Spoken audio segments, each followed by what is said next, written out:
प्रभु यीशु मसीह के समर्थी नाम से आप सबों को नमस्कार। एक छोटे से वचन को सुनते हैं जो कि आज कई सारे लोग चंगाई कैसे पाएंगे, अभिषेक कैसे पाएंगे, इसके बारे में बहुत सारे लोग चिंतित रहते हैं और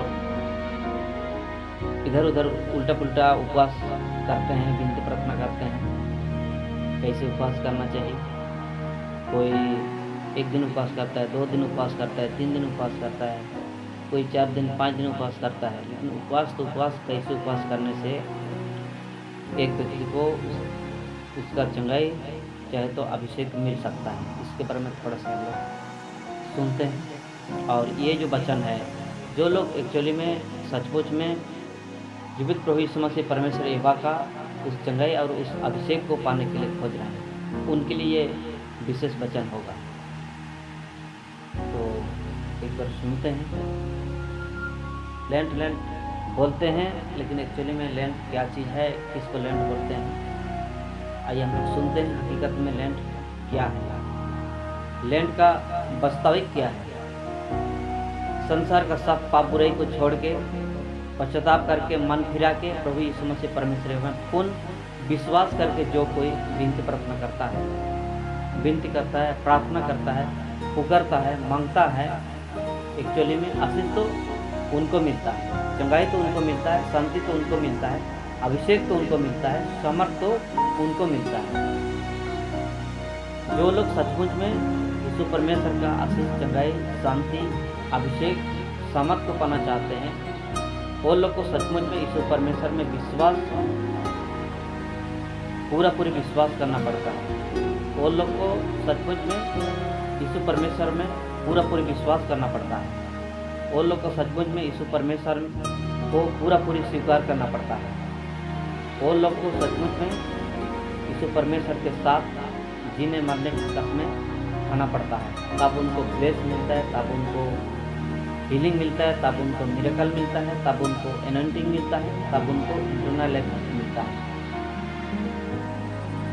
सिर्फ यहोवा में विश्वास करने से केवल नहीं होता है, यहोवा का बात को भी सुनना पड़ता है। यहोवा के वचन को जानने से केवल कुछ नहीं मिलता है, यहोवा के साथ जीना भी पड़ता है, तभी तो एक व्यक्ति को वो मिलेंगे। लेंट में कई लोग कई तरह के उपवास परहेज करते हैं। कितने लोग सुबह जोर से खाते हैं, दिन भर भूखा रहते हैं और शाम को चुपचाप खाते हैं। कई लोग उपवास तो करते हैं, लेकिन पूरा दिन सबके द्वारी में जाके बकते रहते हैं, मैं उपवास कर रहा हूँ, मैं उपवास कर रही हूँ। यहोवा चाहता है, हमारा मन, हमारा आत्मा चाहता है, यहोवा वो नहीं चाहता है तुम उपवास करके अपना शरीर को कष्ट मत दो। उपवास तो इसलिए किया जाता है, आप जो खोज रहे हैं, आप जो मांग रहे हैं, वो मिल जाए आपको।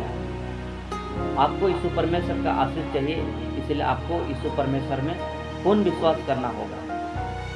यीशु परमेश्वर के सारी हुक्म आज्ञा वचन को मानना होगा और पूरी उपवास करना होगा, पूरी उपवास करना होगा। उनका साथ हर सुबह शाम विनती करना पड़ेगा, प्रार्थना करना पड़ेगा, दुआ करना पड़ेगा, इबादत करना पड़ेगा। आज कई लोग अपना शरीर को भूखा प्यासा में मारते हैं, ऐसे करने से शायद यहोवा आशीष देगा।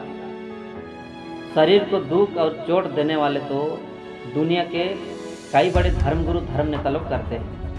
आपने देखा होगा कितने लोग तो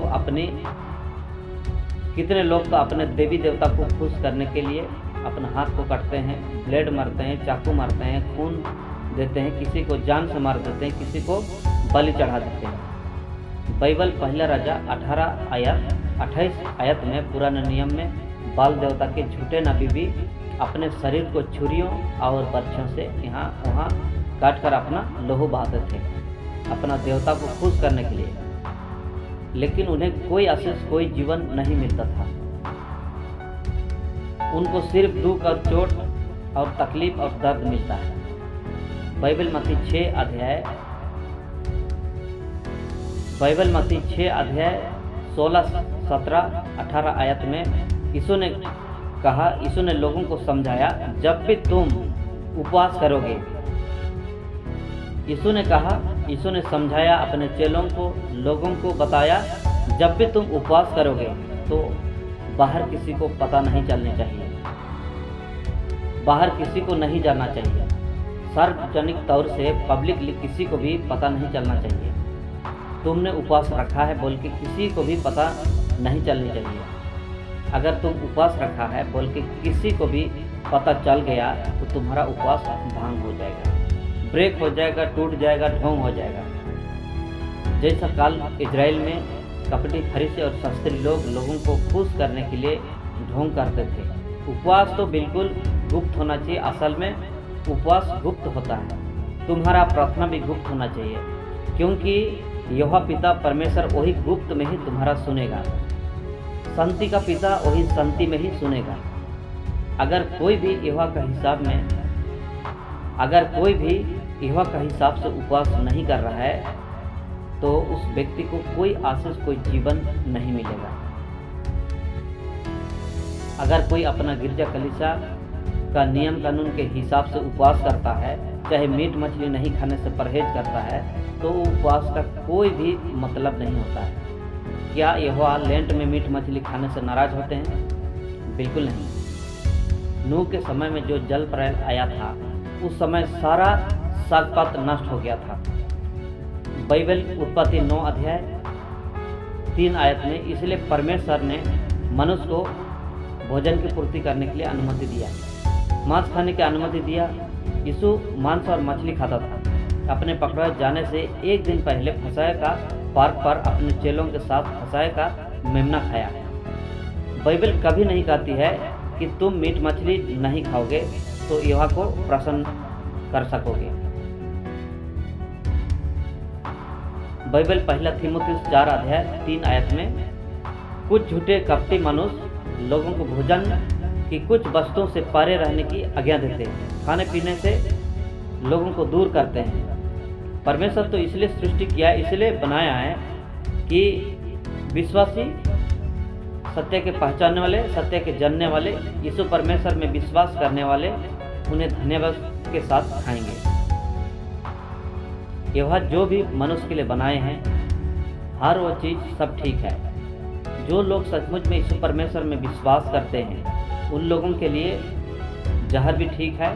जो लोग गिरजा जाते हैं, नामधारी मसीह लोग हैं, नामधारी मिशन लोग हैं और यीशु परमेश्वर में विश्वास नहीं करते हैं, यीशु परमेश्वर के हुक्म आज्ञा वचन को नहीं मानते हैं, उनके लिए तो जहर भी जहर होगा, खाएगा भी, मरेगा भी।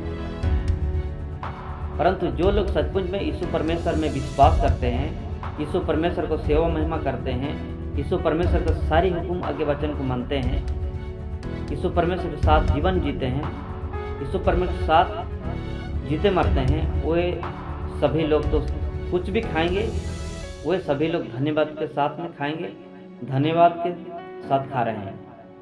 खाने पीने परहेज से यहोवा प्रसन्न नहीं होता है।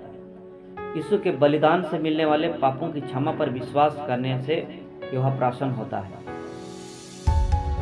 लेंट में या फ्राइडे में मीट मछली नहीं खाने से यहोवा को कोई मतलब नहीं है। ये दोनों आत्मिक विशेषता नहीं है। यहोवा के लिए तो सब दिन सब समय बराबर है। यहोवा के लिए कोई बुधवार, कोई शनिवार, कोई रविवार, कोई समय, कोई तारीख, ये सब कुछ नहीं है। यहोवा के लिए हर समय, हर घड़ी, हर पल हमेशा शुद्ध है, पवित्र है। यीशु परमेश्वर को अब जब भी बोलो, जब भी पुकारो, जब भी दुआ करो, जब भी प्रार्थना करो, जब भी विनती करो, जब भी इबादत करो, वो कोई भी समय आपको सुनेंगे। आपको देख रहे हैं मतलब आपको हमेशा जब भी पुकारेंगे तो आपको सुनेंगे, आपको ब्लेस देंगे, आपके मांगों को पूरा करेंगे, आपको पुकार सुनेंगे, आपको हील भी करेंगे, क्योंकि यहोवा परमेश्वर आपको हमेशा देख रहे हैं।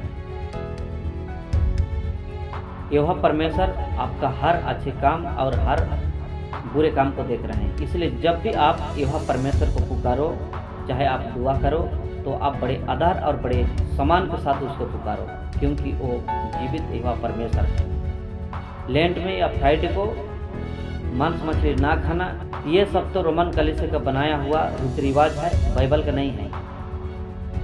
आपको जो भी ऐसा उपवास करो बोलेंगे, चाहे वैसा उपवास करो बोलेंगे, तो उनको बिल्कुल आप नहीं सुनना है।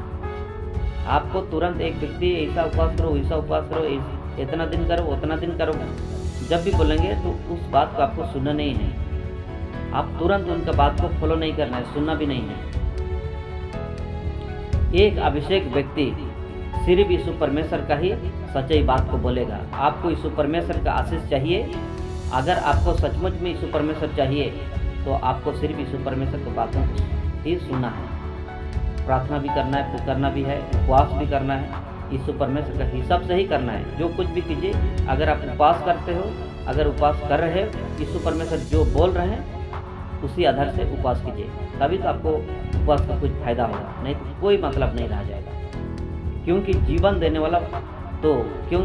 देने वाला तो सिर्फ यीशु परमेश्वर है, इसलिए आपको यीशु परमेश्वर का ही बातों को सुनना है। आप देख सकते हो आज कई कलीसिया लेंट में मीट मछली नहीं खाते हैं, गीत नहीं गाते हैं, गाजा बाजा नहीं। आज कई कलीसिया लेंट में मीट मछली नहीं खाते हैं, गीत नहीं गाते हैं, गाजा बाजा नहीं बजाते हैं, लेकिन दुष्ट भरे शैतान का जहर, अभिशाप, चूना तंबाकू, बीड़ी सिगरेट, सफल पान पुड़िया, गांजा, अफीम, ड्रग्स, हनिया दारू, इंग्लिश बियर, ये सब नशा और शराब पी खा रहे हैं। उसमें कोई भी पाप दोष नहीं हो रहा है। लेकिन लेंट में आप अंडा, मीट, मछली लेकिन लेंट में अगर आप अंडा, मीट, मछली खा रहे हैं तो सब पाप है। संगीत करना पाप है, गाजा बजाना पाप हो जा रहा है। कैसे कैसे कलीसिया, गिरजा कलीसिया के अंदर में भी कैसे कैसे उपदेशक और प्रचारक लोग बैठे हैं। आज कलीसिया के अंदर बहुत से चालाक लोग बैठे हैं। आज कलीसिया के अंदर में बहुत से चालाक लोग बैठे हैं। पब्लिक शायद उस सच्चाई को कभी भी जिंदा में तो समझ नहीं पाएंगे। पब्लिक शायद उस सच्चाई को अपने जिंदा रहते हुए, जीवित रहते हुए उस बात को समझ नहीं पाएंगे, उन लोग की हरकत को समझ नहीं सकेंगे, जिसको यह मना कर रहा है। आज कई गिरजा कलीसिया के लोग वही पाप को पी खा रहा है। आप उपवास तो कोई भी दिन कर सकते हो। अगर आप लेंट में 40 दिन का उपवास में उसका हिसाब से उपवास करोगे तो आप जो भी यहोवा परमेश्वर से मांगोगे वो आपको मिलेंगे। मुझे अभिषेक की जरूरी था, मैंने 40 दिन का उपवास किया। जब मुझे आगे बढ़ने के लिए ब्लेस की जरूरी हुआ, मैं 40 दिन उपवास किया। उपवास में जो भी मैंने मांगा मुझे वही मिला। अब मैं सुसमाचार प्रचार में लगा हूँ। उपवास कुछ चीज़ को पाने के लिए किया जाता है, लेकिन उपवास उसी तरीक़े से, उसी हिसाब से होना चाहिए, तभी तो आप जो मांग रहे हो, आप जो उपवास कर रहे हो, आप जो प्रार्थना कर रहे हो, आपको वो मिलेगा। यह तो तुम्हारे सारे काम को ख़त्म कर दिया है।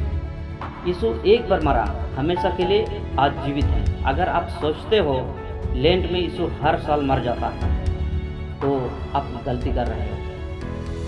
यीशु एक बार मरा, हमेशा के लिए जीवित है।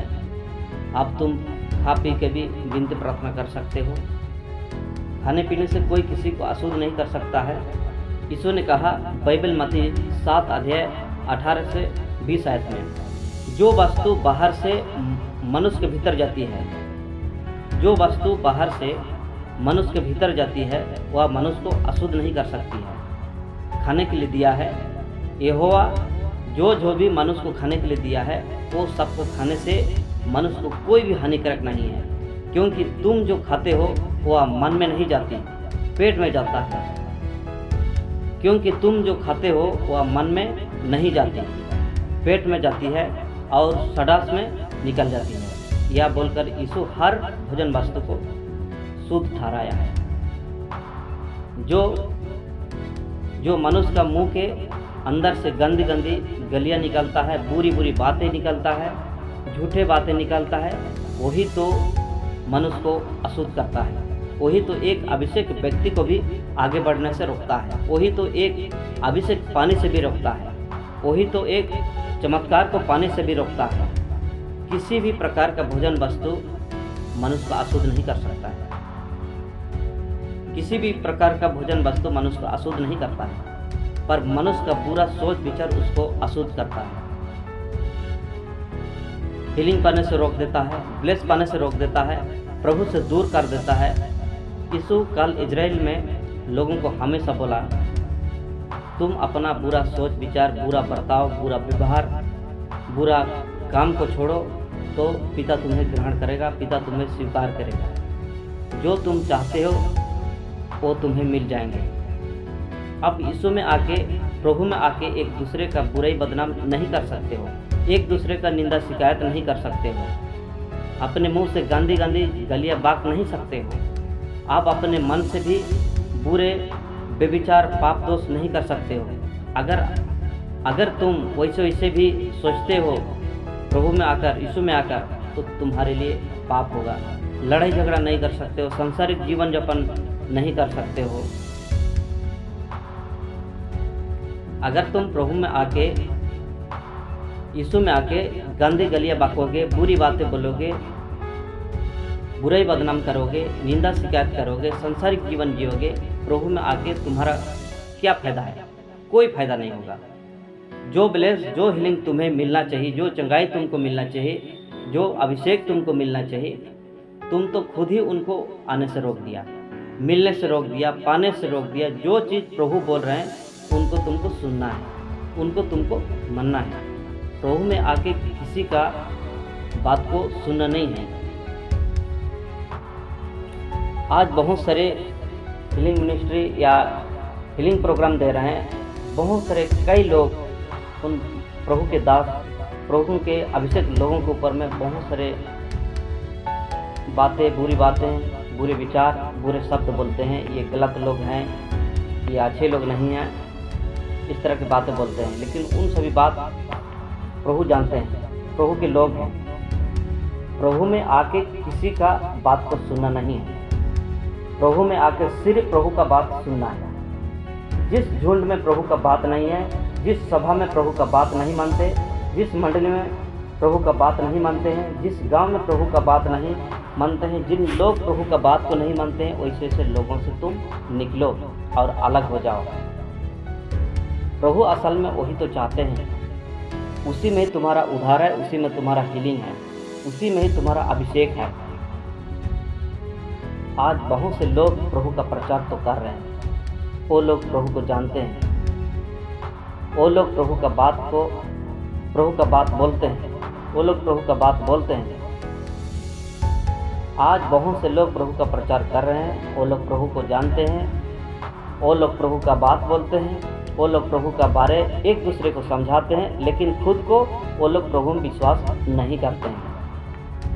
सचमुच में सिर्फ मुंह से वो लोग प्रभु का बात को बोलते हैं, लोगों को समझाते हैं, लोगों को बुझाते हैं, लेकिन खुद ही प्रभु में नहीं आ जाते। प्रभु तो बोल रहे हैं, जो मुझ में विश्वास करेगा वो आशीष पाएगा, वो चंगाई पाएगा, वो चमत्कार को पाएगा, वो सामर्थ पाएगा, वो अभिषेक पाएगा। प्रभु में विश्वास करने वालों का तो यही चीज़ है। अगर तुम सचमुच में यीशु परमेश्वर में विश्वास करते हो तो तुम वो चमत्कार को पाओगे जो तुम पाना चाहते हो। अगर तुम्हारा माँ बाप, भाई बहन, बेटा बेटी, पड़ोसी, रिश्तेदार, जो अंधा है देखना चाहता है वो देखेगा। अगर आप सचमुच में यीशु परमेश्वर में विश्वास करते हो, सचमुच में आप प्रभु में विश्वास करते हो, सचमुच आप यहोवा में विश्वास करते हो, सचमुच में आप यीशु में विश्वास करते हो, अगर आप अंधे हो, लंगड़े हो, देखना चाहते हो देखोगे। लंगड़ा है वो चलेगा, गूंगा है वो बोलेगा, जो बहिरा है वो सुनेगा। अगर तुम सचमुच में विश्वास करते हो तो तुम अपना आँख से वो चिन्ह चमत्कार को देखोगे। इसमें कोई किंतु परंतु नहीं है। मुझे बोलने से कुछ नहीं होगा, मुझे कुछ मत बोलो, जो बोलना है यीशु परमेश्वर को बोलो, क्योंकि चंगा करने वाला तो वही है। अगर तुम्हारा विश्वास है तो तुम चंगाई पाओगे। अगर तुम प्रभु में आके उल्टा पुल्टा सोच विचार करते हो तो तुम्हारा कभी भी उद्धार नहीं होगा। जब तुम प्रभु में आए हो तो तुम सिर्फ प्रभु का बातों को सुनो, तभी तुम्हारा उद्धार होगा। यीशु परमेश्वर में विश्वास करने वालों का तो यही चीज़ है और यही सबूत है, यही प्रमाण है, यही प्रूफ है कि वो चंगा चिन्ह चमत्कार करेंगे, दुष्ट आत्माओं को निकालें, बीमारियों को चंगा करेंगे, मरे हुओं को जिलाएंगे, उनका यीशु परमेश्वर खुद बोले हैं, जो मुझ में विश्वास करेंगे, जो मैं काम करता हूँ, इनसे भी बड़े काम करेंगे।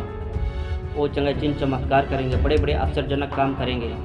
यीशु परमेश्वर में विश्वास करने का यही सबसे बड़ा पूर्व और सबसे बड़ा प्रमाण, यही सबसे बड़ा सबूत है। और जो उनमें विश्वास करेगा, तो अगर आपके घर में, आपके परिवार में, आपकी ज़िंदगी में, आपके घर परिवार में कोई अंधे हो, लंगड़े हो, गूंगे हो, बहरे हो, गूंगे बोलेंगे, अंधे देखेंगे, लंगड़े चलने लगेंगे। यही तो है यीशु परमेश्वर में विश्वास करने का पूर्व। उपवास का विशेष तो शायद आप समझ गए होंगे। जिस किसी को भी सचमुच में यीशु परमेश्वर चाहिए, उनका अभिषेक चाहिए, उनका चंगाई चाहिए, तो आप सीधे यीशु परमेश्वर से अनंत काल के लिए एक रिश्ता बना लीजिए। उससे रिश्ता बनाने के लिए आपको सबसे पहले सांसारिक जीवन पूरी छोड़ना होगा और आपको सीधे संसार का पाप बुराई से पश्चाताप करके मन फिरा लीजिए, क्षमा मांग लीजिए और यीशु परमेश्वर का बपतिस्मा ले लीजिए। जो असल में मन फिराए हैं, वो अभिषेक पाए हैं, वैसे लोगों से बपतिस्मा लीजिए। आपको तुरंत यीशु परमेश्वर अभिषेक दे देंगे। अभिषेक माने पवित्र आत्मा दे देंगे। आपका रिश्ता यीशु परमेश्वर से अनंत काल के लिए रिश्ता बन जाएगा। आप यीशु परमेश्वर का अभिषेक से भरपूरी हो जाएंगे। इसी बात को कल यीशु जोर शोर से प्रचार किया, 12 चेला भी जोर शोर से प्रचार किया। संसार से मन फिराओ और पश्चाताप करो और अपने अपने पापों से क्षमा पाने के लिए बपतिस्मा लो और पवित्र आत्मा पाओ, अभिषेक पाओ, समर्थ पाओ बोले। इसी बात को यीशु बार बार बोला। मैं जिस दिन से प्रचार शुरू किया हूँ, उसी दिन से मैं इस बात का प्रचार कर रहा हूँ और लोगों को इसी में चंगाई है, इसी में अभिषेक, इसी में समर्थ है, इसी में छुटकारा है, इसी में उद्धार है। संसार से मन फिराओ और पश्चाताप करो और बपतिस्मा लो और पवित्र आत्मा पाओ, समर्थ भी पाओ, चंगाई भी पाओ। जिनको सचमुच में यहोवा का आशीष चाहिए, यहोवा का अभिषेक चाहिए, तो उनके लिए ये वचन बहुत ही जरूरी होगा, बहुत ही इम्पोर्टेंट होगा। पहले तो आपको यीशु परमेश्वर को जानना होगा, उनका उपवास के बारे में भी ठीक से आपको अंदर से जानना होगा। तभी आप जो उपवास करेंगे उसका लाभदायक होगा, आपको उस बात मिलेगा। यीशु उपवास किया, परहेज नहीं किया। जो यीशु परमेश्वर में विश्वास करते हैं, उसका अभिषेक के लिए मरता है, उनके लिए उपवास बहुत जरूरी है, बहुत महत्वपूर्ण, बहुत इम्पोर्टेंट है। मसीह लोगों में से कोई भी अगर आप उपवास करोगे तो इस बात को, इस लाइन को बड़े ध्यान से सुनिए और ध्यान दीजिए। यहोवा के हिसाब से ही जब भी आप उपवास करोगे तो किसी का बात को सुनना नहीं, किसी के बोले हुए बातों के हिसाब से उपवास नहीं करना है, किसी कलीसिया के हिसाब से उपवास नहीं करना है, किसी समाज के हिसाब से कभी भी उपवास नहीं करना है। अगर आप उपवास कर रहे हैं, अगर आपको सचमुच में यीशु परमेश्वर चाहिए, यीशु परमेश्वर का अभिषेक चाहिए, यीशु परमेश्वर का शांति, चंगाई, समर्थ चाहिए, उनका पवित्र आत्मा चाहिए, तो आपको यहोवा के हिसाब से उपवास करना होगा। आप में से जो कोई भी उपवास करोगे तो मन फिराओ और पश्चाताप करो और क्षमा मांगो। चंगाई तो सुसमाचार सुनोगे और यहोवा परमेश्वर में विश्वास करोगे तो आपको उद्धार मिल जाएंगे। आमीन।